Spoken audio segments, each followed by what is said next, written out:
I rā poi atu te mātā puputu, te mātā tahi hoki ki te marae o te mā hure hure i tāma ki makaurau i te rānei. Tata ki te 50 tau tēnei marae e whakahaere hui an whakamaumahara ana i te rā o Anzac. I haere a te rina kōwhai ki te hui i tata nei, ki te pātai ki ngā rangatahi Māori o te taone, he aha e mea nui nei te rā o Anzac ki a rātau. E whakaahua e maumahara tonu ai, ngā mokopuna nei ki o rātou tūpuna. Maumahara ki o tūpuna, he rā tēnei mo o tūpuna, ki te kore rātou e kore ko koe, nō reira maumahara tia. E rua rau ngā tāngata i emi atu mo te rā whakamaumahara ki te marae o te mā hure hure, kei reira hoki te taiohi e whakanuia te kaupapa.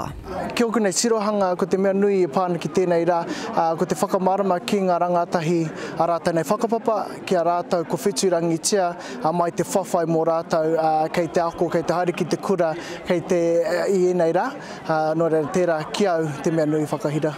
To remember all ancestors that fought in the war and just to commemorate all the people that did fight in war. Ki tā e tahi he rā hoki mo te whakawhanaungatanga. I get to hang out and meet the family that I don't usually hang out and get to meet, and to celebrate and commemorate our ancestors that passed in the war. Maha ngā rangatai ke kone ki te marae o mā hure hure i te ata nei haere au ki te whaere pupuri taonga. Maha ngā rangatai kei reira ki ngā wahi katoa o tāma ki makaurau o Aotearoa o te ao whānui. Maha ngā rangatai kei reira me a rātou whānau e whakanui ana tēnei rā. I te tau ko tahi mano i warau whitu te kau i tīmata te marae ki te whakahaere i te rā whakamaumahara mō ngā hoia. A e waru ngā tau i tai atu te mema pāremata a tāma ki makaurau a pēni hinare ki te marae nei.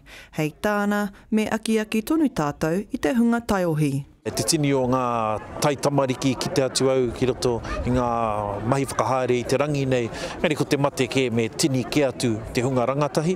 Nā runga i te hia kia utonu tātou ki ngā mahi i tutuki e o tātou mātua tūpuna. Ma te mahi ngā tahi a te hunga taiohi me te hunga pakeke, kaore e kore ka whakahaere tonu ngā rā whakamaumahara. Te rina kōwhai, te karere.